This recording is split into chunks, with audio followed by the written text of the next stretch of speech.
Madame, monsieur, bonjour, quel plaisir de vous retrouver pour ce 29e JT de l'essentiel de la semaine du 14 au 27 juillet. À mes côtés aujourd'hui et comme toujours, Fran. Bonjour Fran. Non, moi c'est Greg. Non, c'est Fran.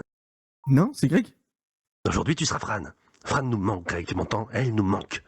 Ouais, c'est Greg. Du coup, vous l'aurez compris, il récupère la place de Fran, mais rassurez-vous, il a une voix tout aussi enjouée et une personnalité qui fait mouche. À partir d'aujourd'hui, ce sera donc Greg le Bif qui m'accompagnera. Bonjour Fran, Gran, Freg, Greg. Tu me cours sur l'haricot, mon Jackie. Non, je déconne. Bienvenue à toutes et à tous. Et c'est moi qui reprends le flambeau brûlant de l'actualité de la semaine. Ça va être ok drôle, cette histoire. Voici les titres de ce journal.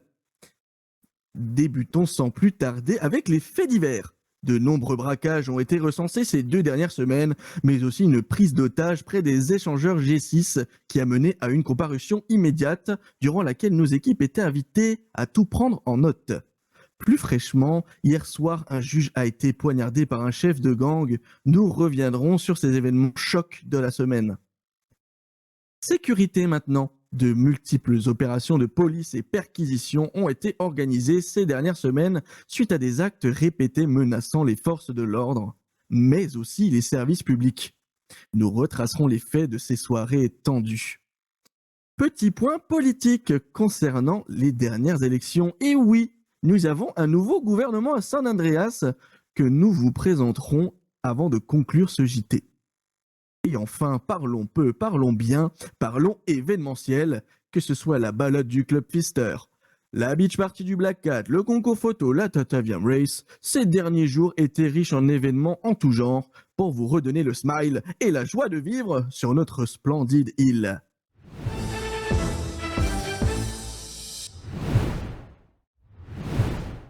Depuis le dernier JT, il s'en est passé des choses sur l'île de San Andreas. On commence par un premier fait divers qui résume les braquages de ces 2 dernières semaines. Et d'ailleurs, le premier fait divers s'est déroulé le mardi 15 juillet. La banque de la Great se fait braquer aux alentours de 21h par des individus appartenant au groupe des Vagos. Au nombre de 5, ils avaient avec eux 4 otages pour négocier leur sortie. Après une longue course-poursuite, tous les individus seront appréhendés. Peu de temps après, une fusillade a lieu dans les montagnes autour de la zone en 1000, non loin de la supérette. Un hélicoptère, des véhicules roses et des véhicules gris seront sur les lieux. À la suite de ces échanges de tirs, à peu près 1h30 plus tard, une douzaine de blessés seront pris en charge par le BCES et les agents du BCSO sécuriseront les lieux, puis récupéreront tous les objets illicites. Enfin, au cours de la soirée du vendredi 18 juillet, c'est la bijouterie située en 1026 à Paleto qui se fera braquer par 4 individus armés et ayant avec eux 4 otages. Les négociations se sont déroulées sans encombre et les otages seront libérés sains et saufs. Cependant, les individus ne seront pas interpellés par les forces de l'ordre. Le prochain fait divers de ce JT de l'essentiel de la semaine se positionne aussi dans la catégorie justice puisqu'il s'agit d'un procès revenant sur une prise d'otage sous les échangeurs de G6. C'est lors de la soirée du mercredi 17 juillet que s'est déroulé un procès revenant sur une prise d'otage un peu particulière.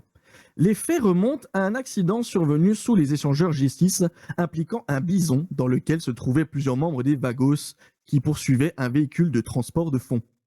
La SAFD et le SES interviendra rapidement, mais une patrouille du LSPD interviendra également avant de se replier aussitôt, menacés par des armes lourdes pointées sur eux. On compte à la suite des opérations 14 blessés au total, dont 4 agents de police, 2 pompiers et 2 médecins pris pour cible par un des braqueurs. Retrouvez cet article complet signé Timothy Blackwell, revenant sur cet événement et son procès sur notre site internet. Le dernier fait divers d'aujourd'hui remonte à ce samedi. Un juge a été agressé et poignardé. Ce samedi 26 juillet, aux alentours de 23h30, un des juges a été agressé à l'arme blanche par le préfet des Vagos, Paul Specter, revendiquant l'attaque. Il la justifiera par un prélèvement fédéral concernant un jugement rendu par ce même juge dans son bureau, alors qu'aucun paiement n'avait été exigé pour ces faits. Une comparution s'est déroulée après une opération de police de grande envergure ayant mobilisé 40 personnes. Paul Spector écopera d'une peine de 12 heures de prison et 450 000 $ d'amende pour agression à main armée, enlèvement et séquestration. Et Lexi Arteaga sera condamnée à la moitié pour complicité. Sécurité à présent avec plusieurs perquisitions qui se sont déroulées ces derniers temps. En effet, le 14 juillet, les agents du BCSO ont mené une perquisition sur la zone située en 1085. Le quartier étant occupé par ses habitants, ces derniers n'ont pas souhaité laisser entrer les forces de l'ordre. Le juge Henderson était invité sur les lieux pour veiller au bon déroulement des opérations. Après des négociations tendues, il sera récupéré dans les habitations près de 6 millions de dollars d'armement. Lundi 21 juillet, c'est le quartier situé en 5018 qui est visé par le LSPD pour y mener une perquisition. Une fusillade éclatera entre le groupe de la Mano et les forces de l'ordre, causant de nombreux blessés de chaque côté. Malheureusement, la météo ce jour-ci était capricieuse et nous ne savons pas ce qui sera perquisitionné. Passons maintenant à la politique. Depuis notre dernier JT, les résultats des élections gouvernementales sont tombés. Le mercredi 16 juillet a marqué la fin des élections gouvernementales. Après une campagne acharnée et un nombre total de votes s'élevant à plus de 300, c'est le parti ASAP qui a remporté ces élections avec 53% des voix, tandis que 41% des votants auront donné leur voix au parti UP et 6% au NPC. Le nouveau gouverneur est donc M. Rains et M. Davis, son gouverneur adjoint. C'est bientôt la fin de ce JT et comme d'habitude on termine avec la partie événementielle. Il fait beau, il fait chaud, mais c'est dingue comme on a envie d'aller faire un tour sur la plage du Black Cat un de ces soirs. Ah bah tiens, ça tombe bien, samedi dernier, une soirée était prévue à l'occasion.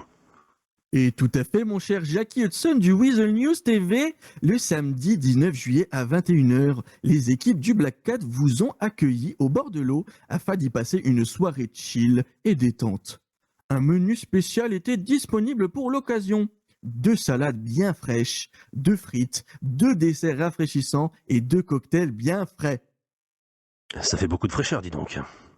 Oui, en même temps, c'est l'été. C'est la période pour passer du bon temps avec ses amis sur un transat et regarder le soleil se coucher. Dites donc, vous n'entendrez pas des moteurs vrombir au loin ? Je crois bien que depuis quelques jours, la Tataviam Race bat de son plein en 73-57. Effectivement, une course a été organisée par Marlo Vagnard et le Beniz au Tataviam Mountains. Au programme, course contre la montre de BMX, de Pitsboy ou même de Hot Rod Blazer, tout cela jusqu'au 3 août. Profitons de ce JT pour vous souhaiter bonne chance pour vos courses, mais aussi vous rappeler que votre santé est la priorité numéro 1, donc faites attention à vous. Si par mégarde vous vous retrouvez blessé suite à une vilaine chute, le LSES soignera vos bobos à l'hôpital ou sur place avec un hôpital de fortune monté pour l'occasion avant qu'il ne s'aggrave et que vous ne puissiez plus remonter en selle. J'en profite pour vous indiquer que les EMS sont en campagne de don du sang en ce moment, donc n'hésitez absolument pas à faire des dons.